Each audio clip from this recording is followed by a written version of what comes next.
So, have you ever felt like we in that repetitive cycle of arguments, like different topics, whether it's money, whether it's children, whether it's careers, like same different topics, the same argument. Yeah. It's kind of like that rinse and repeat. Like we just had to deal with our washer being broken, and it would not get out of the rinse cycle. Like no matter what, you keep pushing that button, and it just keeps spinning and pouring more water into a situation that's already full, Yeah. into a bucket that's already full. And you don't want to be full of something that you're trying to get rid of. Yeah. So today we're going to dive into why does that keep happening? Why do we keep having the same argument? All right, guys, welcome back. I'm Gleesy. And I'm Al. And here, Forever I Do, we teach you how to brag. Build your relationship according to God. So maybe it's just us. Maybe we the only people that keep having the same argument over and over and over. And the interesting thing is we're not arguing about the same thing. It's just the same song and dance of how our arguments happen. Yeah. It's like, why can't we figure out how to argue? Yeah. Because it's important. Because guess what?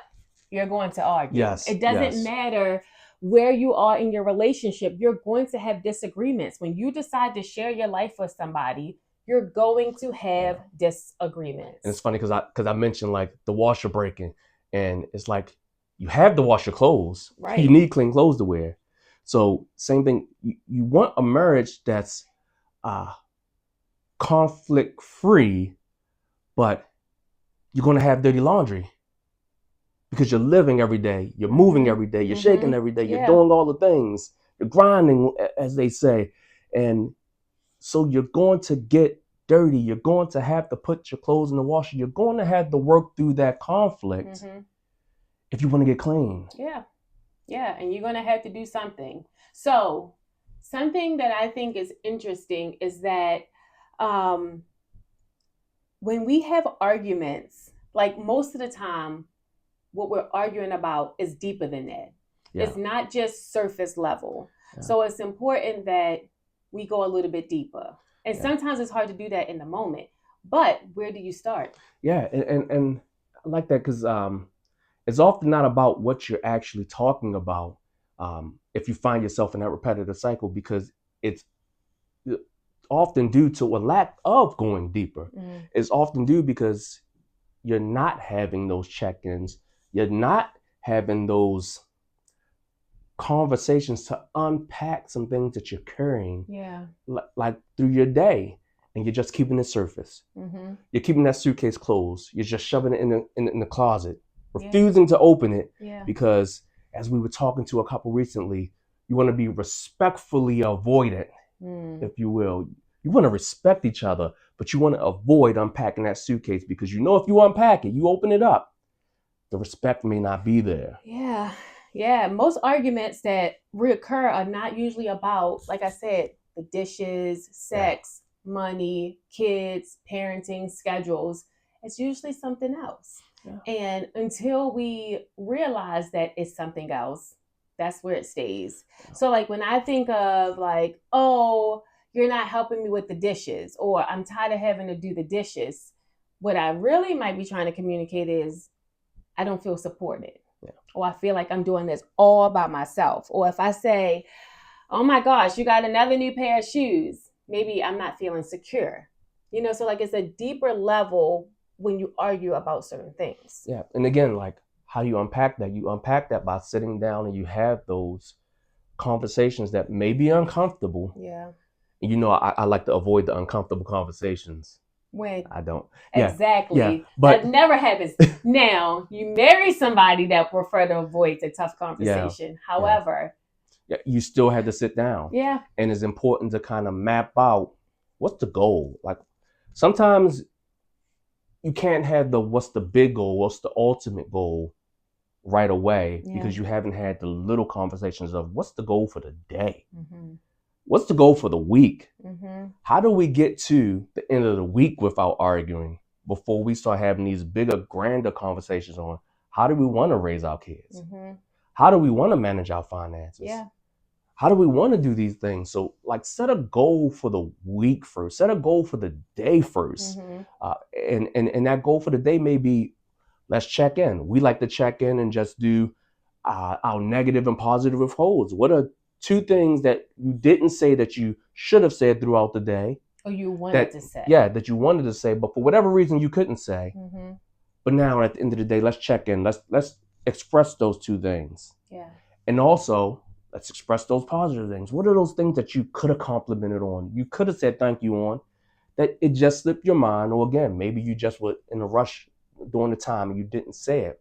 Yeah. So the goal may be, let's just check in and unpack our day more than just, how was your day? Yeah. Fellas, if you're like anything like me, like that, how was your day question, it doesn't get anything from you. Like, how do you feel about it?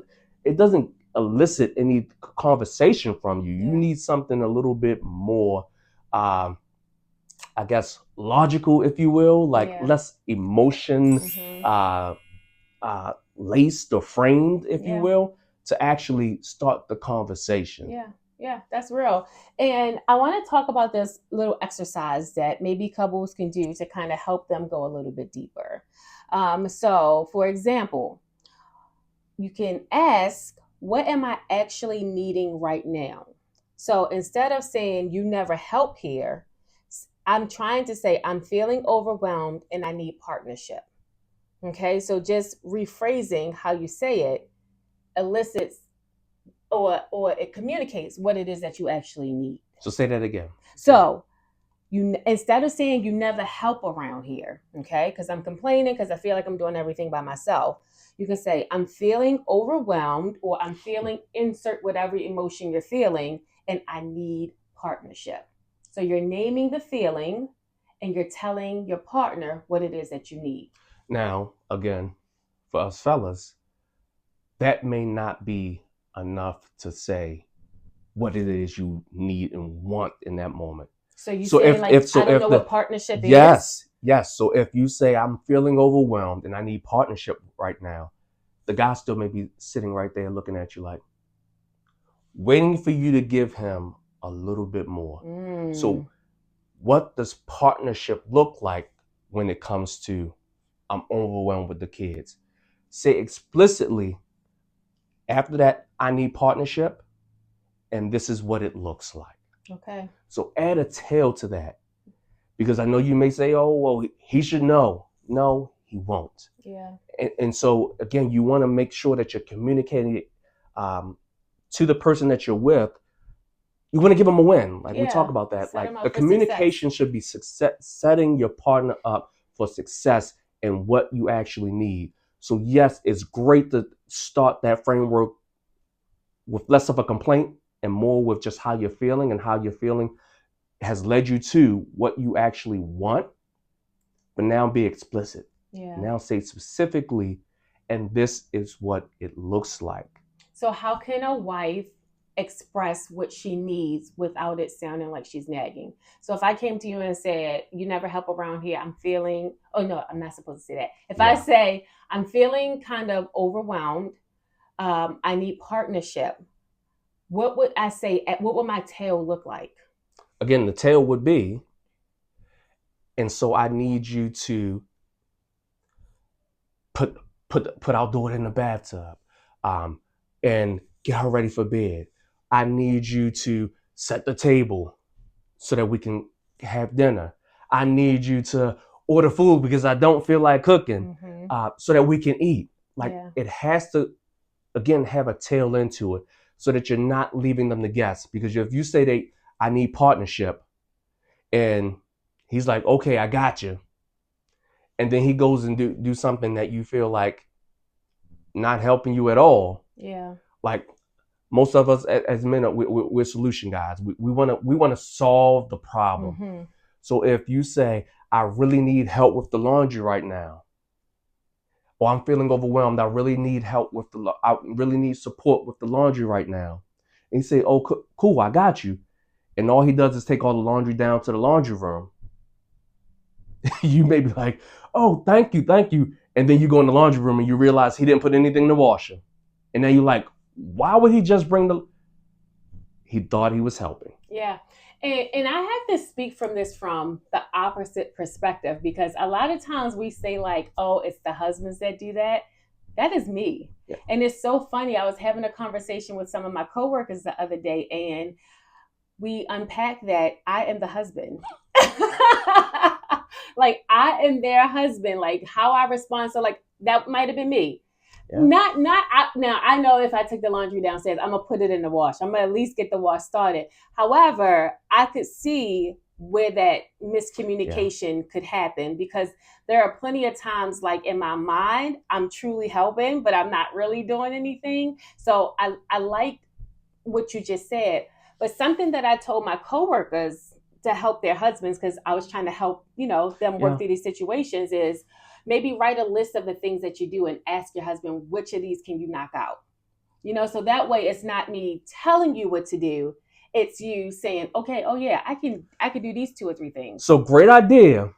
But again, I want to make sure that we are setting our partners up for a win. Because if your list is full of time-sensitive items, fair enough. So things that you need done right now, but you don't express that you need it done right now. You just say, which one of these things can you knock off my list? And they say, I got this, this, and this. And now it's the end of the day, and they've only done one of those things. And in their mind, they're thinking, I can get this one next week. I can get this one tomorrow. And you're thinking, I wanted it done today. And if it wasn't going to be done today, then I would have just did it myself. And now there's an argument over, well, what was the point of you taking items off my list if you weren't going to get them done today? And now they're getting defensive because they're like, I was just trying to help. Yeah. I took these things off your list. You should be appreciative. And now you're back in that rinse cycle. You're back pouring water into the laundry when all you want to do is have the cycle finished so you can have clean clothes. So again, now you're back in that cycle because the communication wasn't as clear as you thought it was. Yeah. So I would suggest never give your partner a list of things that you want done right away, unless they are a right away person. Yeah.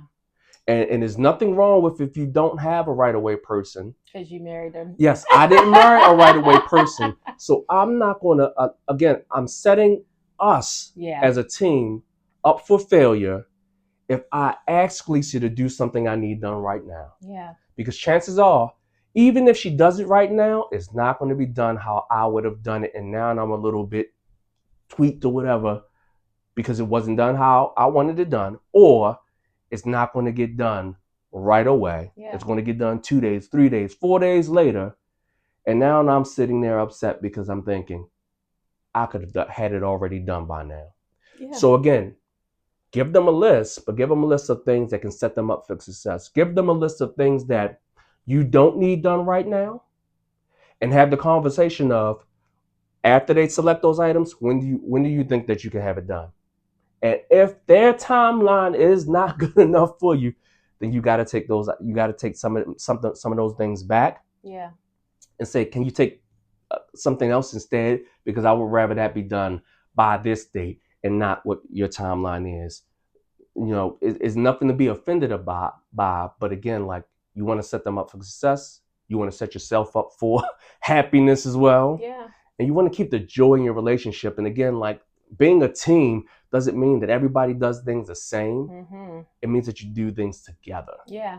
And I think it's important, like the points that you made, because these are mistakes that we made. Absolutely. But I'm not going to say mistakes, but these are things that we had to learn about each other. Yeah. Like, I don't like to be told what to do. Yeah. But if you give me a list, okay, then I can pick and choose what it is that I do, which we did, but then I didn't get it done in a timeline, or I didn't get it done the way you wanted. So I think also, as the spouse that's needing the support or the partnership has to understand their spouse's limitations, so they have to understand the time constraints or the skill constraints, and be able to work with that.